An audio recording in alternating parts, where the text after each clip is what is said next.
எல்லாருக்கும் ஜெய்ஹிந்த். சிஆர்பிஎஃபோட physical date out பண்ணியிருக்காங்க. அது மட்டும் இல்லாமல் பல பேருக்கு அட்மின் கார்டு வராதுன்னு சொல்கிறாங்க. பல பேருக்கு அட்மின் கார்டு ரிஜெக்ட் பண்ணியிருக்காங்க. எதனாலங்கிறத வீடியோ ஃபுல்லாக சொல்லியிருக்கேன். வீடியோ ஸ்கிப் பண்ணால் முழுசாக பாருங்கள். நம்ம சேனல் ஃபஸ்ட்டு அப்படின்னா ஒரு சப்ஸ்கிரைப் பண்ணி வச்சுக்கோங்க. வீடியோக்குள்ள போகலாம். ஃபஸ்ட்டு சிஆர்பிஎஃப்பில் வந்து ஃபஸ்ட் நம்ம அப்ளை பண்ணி டெக்னிக்கல் ட்ரீட்மெண்ட்டுக்கு வந்து இப்போ வந்து ஃபிசிக்கல் டேட்டு பண்ணியிருக்காங்க. டேட் இஷ்யூ பண்ணியிருக்காங்க. எப்போதும் ஃபஸ்ட்டு வந்து எக்ஸாம் தான் நடக்கும். இந்த டைம் தான் ஃபஸ்ட் டைம் வந்து ஃபிசிக்கல் பண்ணுறாங்க. முன்னாடி 2010, 15, 12 அந்த மாதிரிலாம் ஃபஸ்ட்டு ஃபிசிக்கல் நடக்கும். அப்புறம் தான் எக்ஸாம் நடக்கும். அதுக்கப்புறம் திருப்பி ஃபஸ்ட்டு எக்ஸாம் நடக்க ஆரம்பிச்சிச்சு. அப்புறம் ஃபிசிக்கல் பண்ண ஆரம்பித்தாங்க. இப்போ மறுபடியும் ஃபிசிக்கல் ஸ்டார்டிங் சொல்லியிருக்காங்க. உங்களுக்கு வந்து சென்னை ஆவடியில் வந்து ஃபிசிக்கல் டெஸ்ட் நடக்கும். ஆவடியில் சிஆர்பிஎஃப் கேம்பில் வந்து உங்களுக்கு ஃபிசிக்கல் டெஸ்ட் நடக்கும். தமிழ்நாட்டில் எங்கே அப்ளை பண்ணாலும் சென்னை ஆவடியில் தான் ஃபிசிக்கல் டெஸ்ட் நடக்கும். கேரளாவில் நடக்கும். பள்ளிப்புறத்தில் இது மாதிரி ஒவ்வொரு லொக்கேஷனை பொறுத்து ஒவ்வொரு இடத்துல நடக்கும். அடுத்து பார்த்தீங்க அப்படின்னா, ஏன்னா பாதி பேர் ஒழுங்காக வந்து ஃபார்ம் அப்ளை பண்ணலன்னு சொல்கிறாங்க. ஒழுங்காக ஏதாவது ஃபோட்டோஸில் சிக்னேச்சர் இல்லை டேட்டு ஏதாவது மிஸ்டேக் இருந்தால் ரிஜெக்ட். ஒழுங்கான பேர், அந்த நம்மளோட ப்ரூஃபோட பேரும் நம்மளோட அப்ளை பண்ணதோட பேரும் டாக்குமெண்ட்லேயும் கரெக்டாக இல்லைன்னா அதுவும் ரிஜெக்ட். இந்த மாதிரி ஒவ்வொரு விஷயத்தையும் நோக்கி குறிப்பிட்டு கரெக்டாக பாதி பேர்த்தை ரிஜெக்ட் பண்ணுறாங்க. ஏன்னா நான் வந்து முதல்ல சொன்ன மாதிரி காம்படிஷன் பயங்கரமாக இருக்கும். நீங்கள் சின்ன ஒரு மிஸ்டேக் பண்ணால் கூட ஒரு செகண்டில் உங்களுக்கு அட்மின் கார்டு வராமல் போயிடும். உங்களோட ஃபார்ம் ரிஜெக்ட் ஆயிரும். நீங்கள் ஃபார்ம் அப்ளை பண்ணும்போது ரொம்ப கேர்ஃபுல்லாக நம்மளோட ID card, Aadhaar card, pan card, certificates இதெல்லாம் ஒரே மாதிரி இருக்கா பேர் அப்படிங்கிறத செக் பண்ணிக்கோங்க. சர்டிஃபிகேட்டில் வேறு மாதிரி இருக்கும், ஆதார் கார்டில் வேறு மாதிரி இருக்கும். அப்படிங்கிற போது நமக்கு குழப்படி ஆயிரும். அதனால் இந்த ப்ரூஃப்ஸ் எல்லாத்துலேயும் ஒரே மாதிரி இருக்க மாதிரி பேரை செட் பண்ணி வச்சுக்கோங்க. நம்ம ஏதாவது ஒரு மிஸ்டேக் பண்ணோம் அப்படின்னா கண்டிப்பாக நம்மளோட ஃபார்ம் ரிஜெக்ட் ஆயிரும். அட்மின் கார்டு வராது.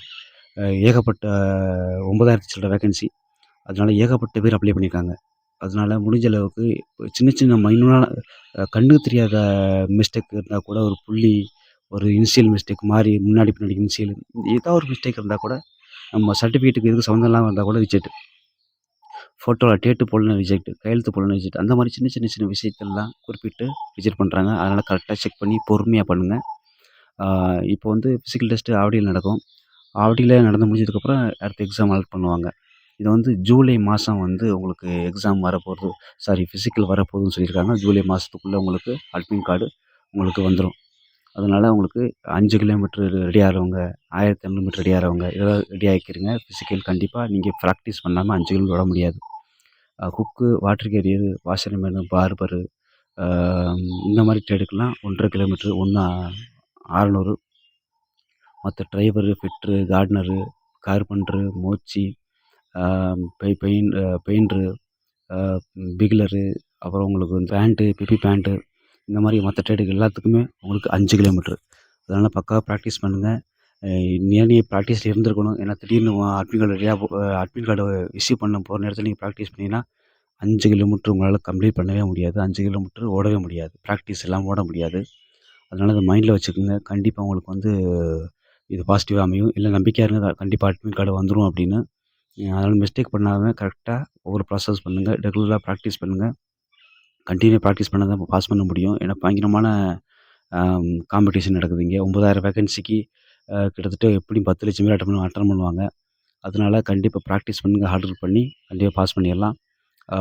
எப்படி நம்ம ஃபார்ம் அப்ளை பண்ணுறது அப்படிங்கிறத தெளிவாக ஒரு டைம் கன்சல்ட் பண்ணிவிட்டு ஒரு டைமுக்கு 2 டைம் பார்த்துட்டு பொறுமையாக அப்ளை பண்ணுங்கள்.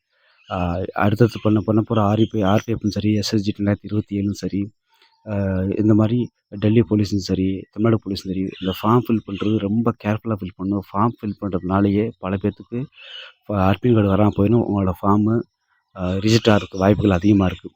இந்த சிஆர்பிஎஃப்ல ட்ரீட்மெண்ட்லேயே பல பேர்த்துக்கு ரிஜெக்ட் ஆகிருக்குல்ல. அதனால் ஃபார்ம் ஃபில் பண்ணுறது ரொம்ப கேர்ஃபுல்லாக ஃபில் பண்ணுங்கள். அப்போ இவ்வளோ கஷ்டப்பட்டு நம்ம ப்ராக்டிஸ் பண்ணுறோம், படிக்கிறோம், சாக்ரிஃபைஸ் பண்ணி படிக்கிறோம், எல்லாம் பண்ணுறோம். நீங்கள் ஃபார்ம் ஃபில் பண்ணுறதுல மிஸ்டேக் பண்ணிட்டீங்க அப்படின்னா அப்போ உங்களுக்கு ஃபார்ம் வராமல் போயிடும். அதனால் கேர்ஃபுல்லாக இருங்க. எல்லாருக்கும் ஆல் தி பெஸ்ட். எல்லாத்துக்கும் அட்மிட் கார்டு வரணும்னு கடவுளை வேண்டிக்கிறேன். நம்ம சேனல் ஃபஸ்ட் டைம் பார்க்குறீங்கன்னா ஒரு சப்ஸ்கிரைப் பண்ணி வச்சுக்கோங்க. வீடியோ பிடிச்சிருந்தா லைக் பண்ணுங்கள். உங்கள் ஃப்ரெண்டு யாராவது சர்வீஸ் பண்ணுறதுக்கு ஆசைப்பட்றாங்கன்னா என்னோடய வீடியோவை ஷேர் பண்ணுங்கள்.